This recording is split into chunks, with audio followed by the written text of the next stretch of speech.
কি বলবো, কেউ কেউ কতভাবে ভাইরাল হওয়ার যে মানসিকতা মানুষের মধ্যে তৈরি হয়েছে, নাউজুবিল্লাহ। আল্লাহ পাক এদেরকে হেদায়েত দান করুক।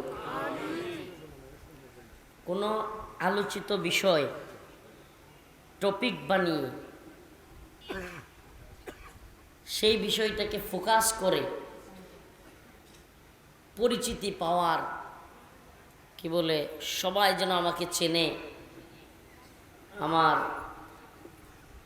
তখন দাওয়াত পাবো, টাকা কামাতে পারবো।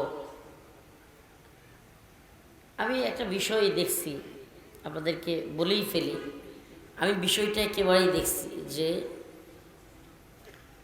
আয়াতেও আছে, আল্লাহ পাক বলছেন যাহারাল ফাসাদু ফিল বাররি ওয়াল বাহর বিমা কাসাবাত আইদিন নাস। জলে স্থলে যত ফাসাদ, বা এই যে এটাকে আপনি কি বলবেন, আযাবের মতোই তো। এই যে বৃষ্টি হয় না, টানা চলে যাচ্ছে, এই যে শাসক গোষ্ঠী। আমার হুজুর বলল যে শিক্ষামন্ত্রী, ভাই কি বলেন না বলেন ভাই, সারা অঙ্গে ব্যথা, মলম দিব কোথা, একটা কথা আছে না? তো আপনি কার নাম নেন, কার কাছে বিচার চান, কার কাছে কি বলেন? অবস্থা খুবই ভয়াবহ।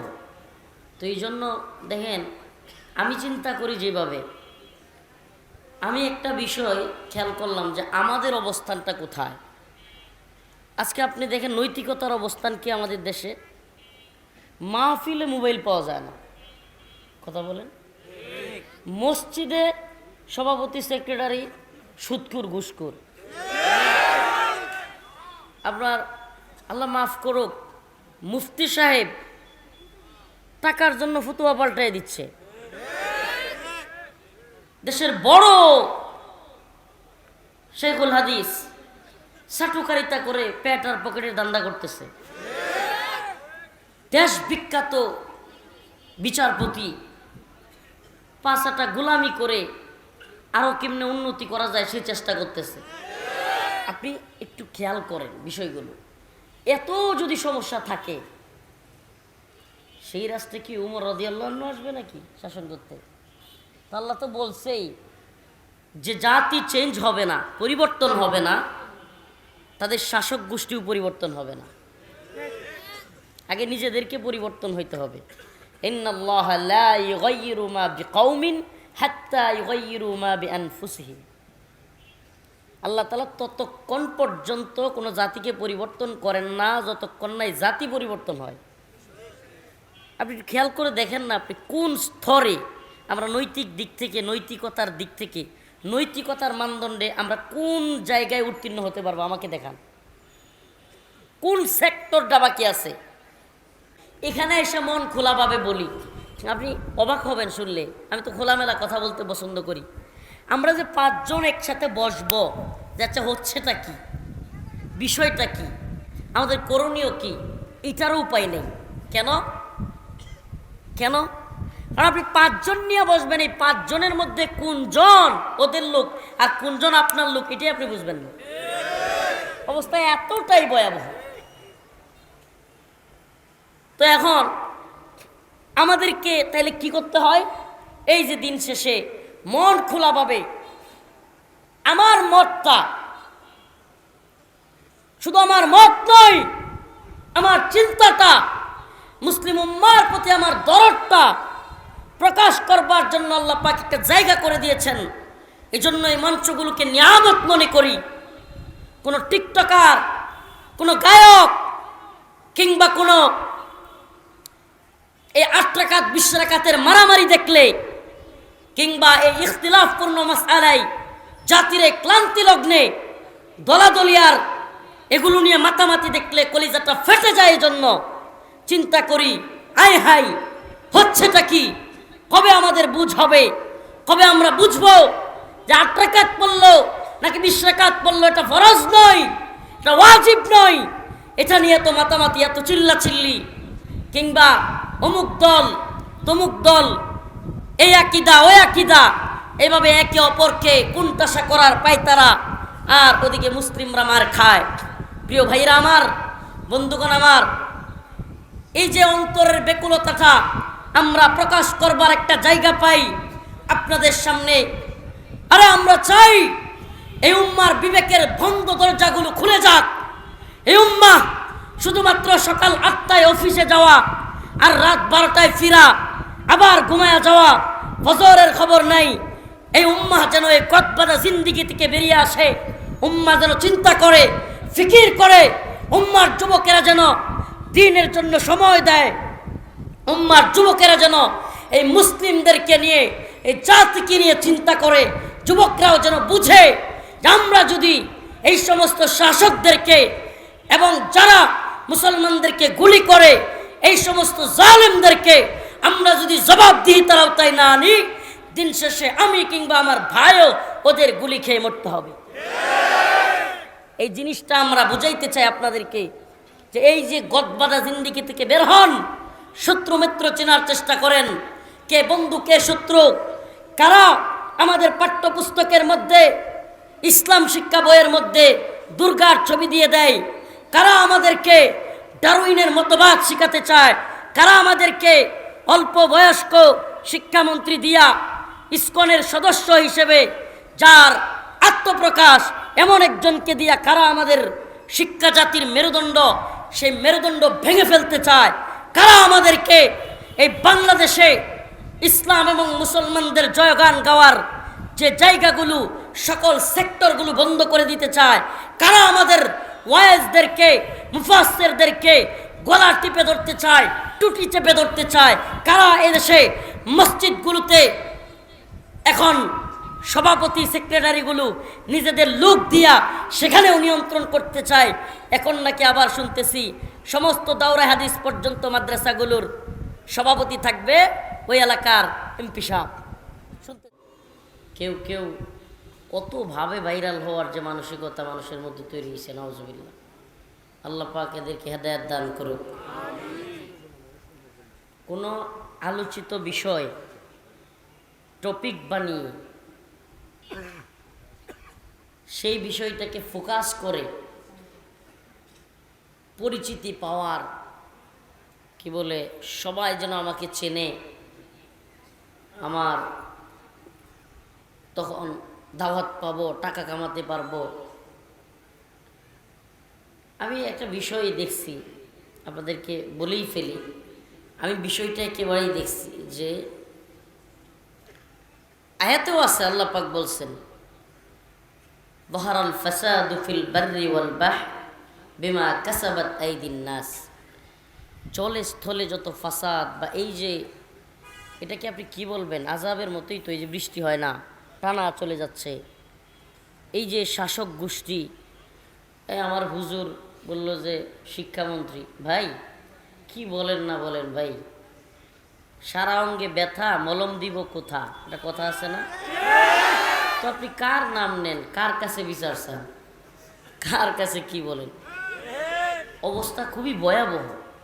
তো এই জন্য দেখেন, আমি চিন্তা করি যেভাবে, আমি একটা বিষয় খেয়াল করলাম যে আমাদের অবস্থানটা কোথায়। আজকে আপনি দেখেন নৈতিকতার অবস্থান কি আমাদের দেশে? মাহফিলে মোবাইল পাওয়া যায় না, কথা বলেন।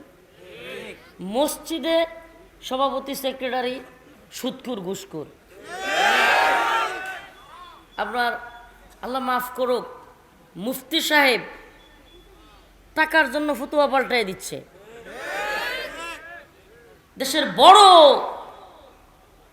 শেখুল হাদিস সাটুকারিতা করে পেট আর পকেটের দান্দা করতেছে। দেশ বিখ্যাত বিচারপতি পাঁচাটা গোলামি করে আরো কেমনে উন্নতি করা যায় সেই চেষ্টা করতেছে। আপনি একটু খেয়াল করেন বিষয়গুলো। এত যদি সমস্যা থাকে, সেই রাস্তায় কি উমর রাদিয়াল্লাহু আনহু আসবে নাকি শাসন করতে? আল্লাহ তো বলছেই যে জাতি চেঞ্জ হবে না, পরিবর্তন হবে না, তাদের শাসক গোষ্ঠীও পরিবর্তন হবে না।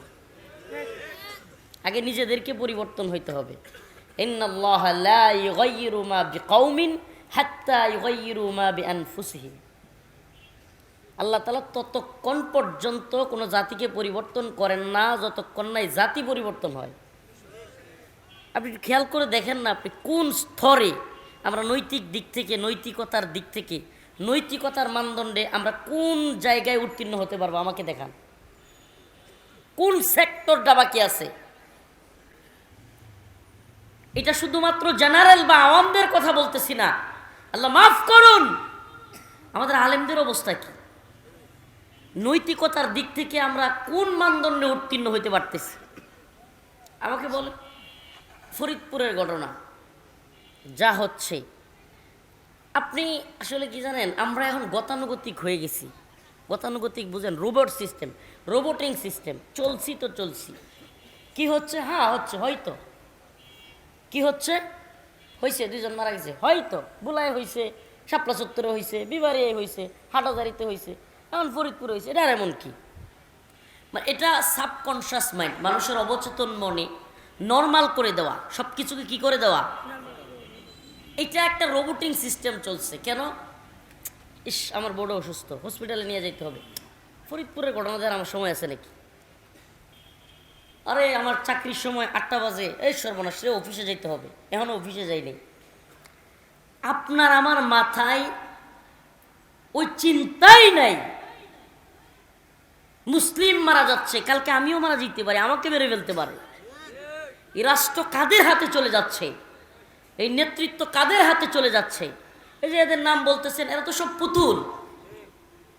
তখন কারা চালাচ্ছে, কি হচ্ছে, এই চিন্তাই আমার নেই। কেন? আমি চিন্তা করে করবোটা কি? আমি চিন্তা করে জেলে যাব নাকি?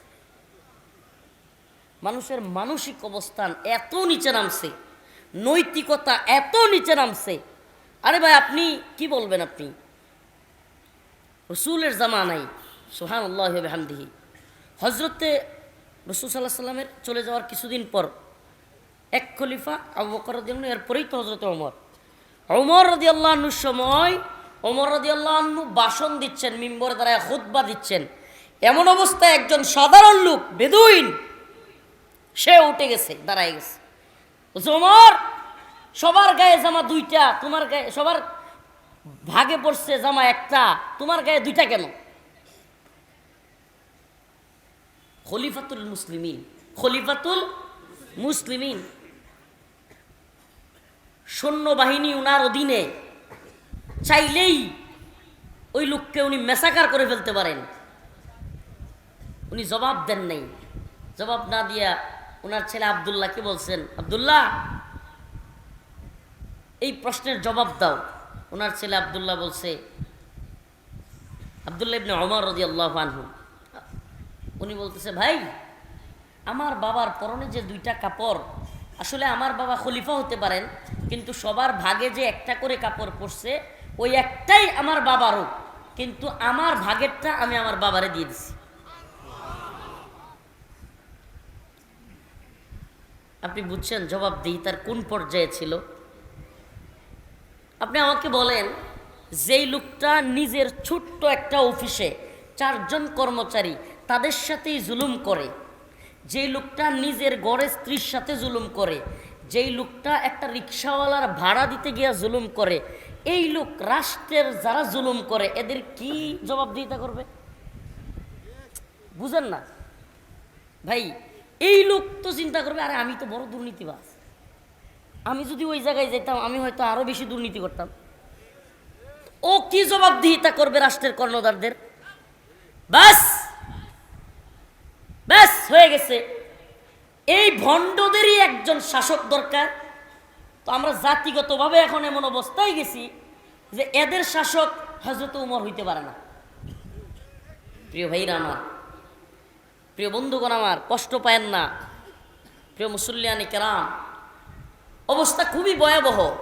আপনি চিন্তাও করতেছেন না, আপনার যেন চিন্তা করার প্রয়োজনীয়তাও নেই। এই যে গতানুগতিক প্রোগ্রাম হচ্ছে, আমি এই জন্য, এই যে যখন হুজুর আসছে এটা সেটা, মানে আপনাদেরকে বললে কিভাবে নেবেন জানি না, আমার মধ্যে একটুও কাজ করে না। ওয়াল্লাহি, কসম কসম, কাফারা দিতে হবে না, একটুও কাজ করে না। কেন জানেন? কারণ আমরা তো দেখতেছি এটা গতানুগতিক। কেমন গতানুগতিক? যে এটা একটা রোবোটিং সিস্টেম। রোবট যেমন মনে করেন নির্দিষ্ট একটা আপনার ডাটাবেস তার ভিতরে দিয়ে দেওয়া হয়, সফটওয়্যার সিস্টেম, সে এটা পারবে, এটা বলতে পারবে, এটা করতে পারবে, এর বাহিরে তার চিন্তা চেতনার কোনো কিছুই নাই। সেম আমাদের পজিশন এমন, আমরাও গতানুগতিক, চলছি তো চলছি, এই যে মাহফিল হচ্ছে, আমাকে বলেন শাইখুল হাদিস আল্লামা মামুনুল হক আজকে কারাগারে, বাংলাদেশের কোন মাহফিলটা শাইখুল হাদিসের সন্তান আল্লামা মামুনুল হকের জন্য বন্ধ আছে? দেখান আমাকে। ওনার জায়গায় আরেকজনকে নিয়ে হইলেও এই মাহফিল হচ্ছে না।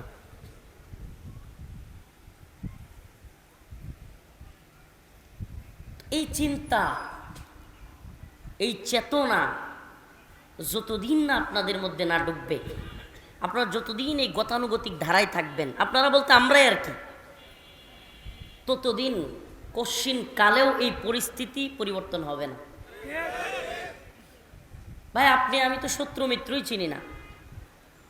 আরে ভাই আপনার সবচাইতে বড় শত্রু আপনার ঘরের পাশে যেই বন্ধু একটু আপনার কি বলে একটা বাসায় থাকেন, পাশের বাসা বের হইতে নিছেন, সিঁড়ির মধ্যে একটু পানি পড়ে আছে, হুসুট খেয়ে পড়ে গেছেন বা একটু ঝামেলা হয়েছে, ব্যাস আপনার চিল্লা চিল্লি রাগারাগির জন্য অভাব নেই। আপনার এর চাইতে বড় শত্রু মনে হয় আপনার নাই।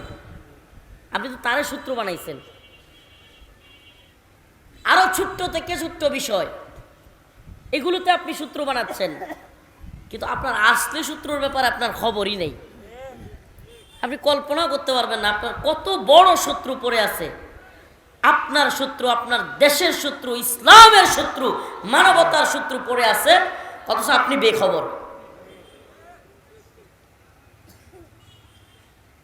এই গতানুগতিক ধারা থেকে আমাদেরকে বের হইতে হবে।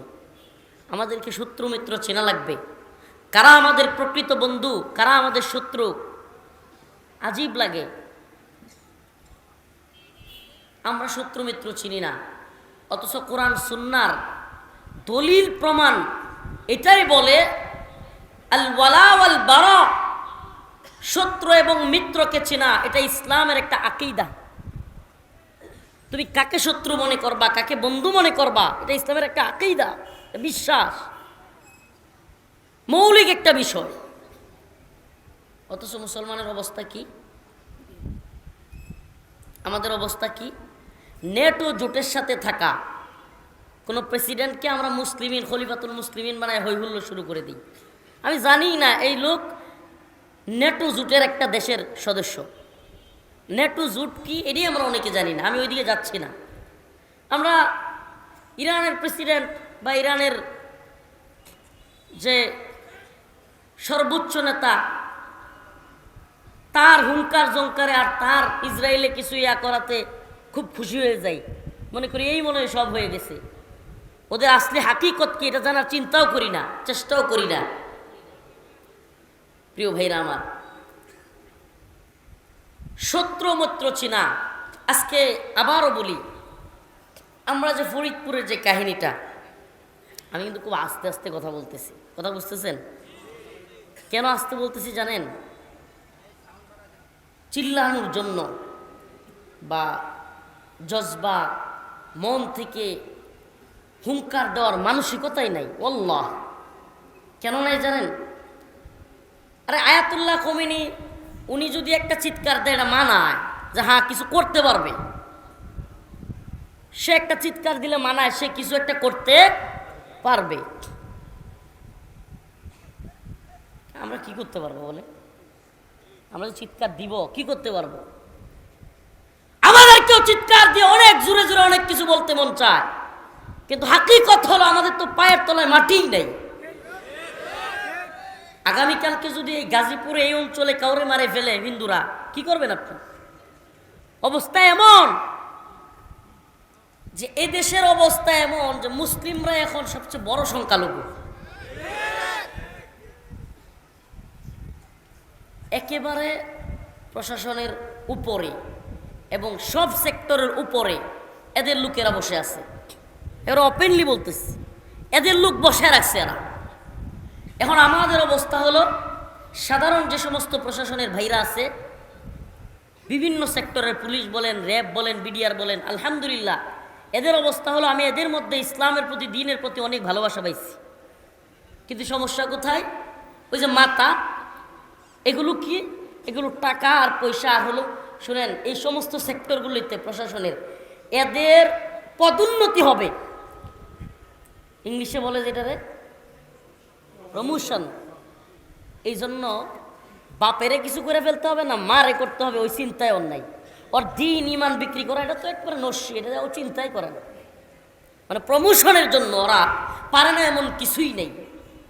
তো আমাকে বলেন, যদি জাতির মেরুদণ্ডের লোকগুলো বা কোনো রাষ্ট্রের গুরুত্বপূর্ণ লোকগুলো এমন হয় যে তারা নৈতিকভাবে এমন অবস্থায় যে নিজে ভালো থাকার জন্য, প্রমোশনের জন্য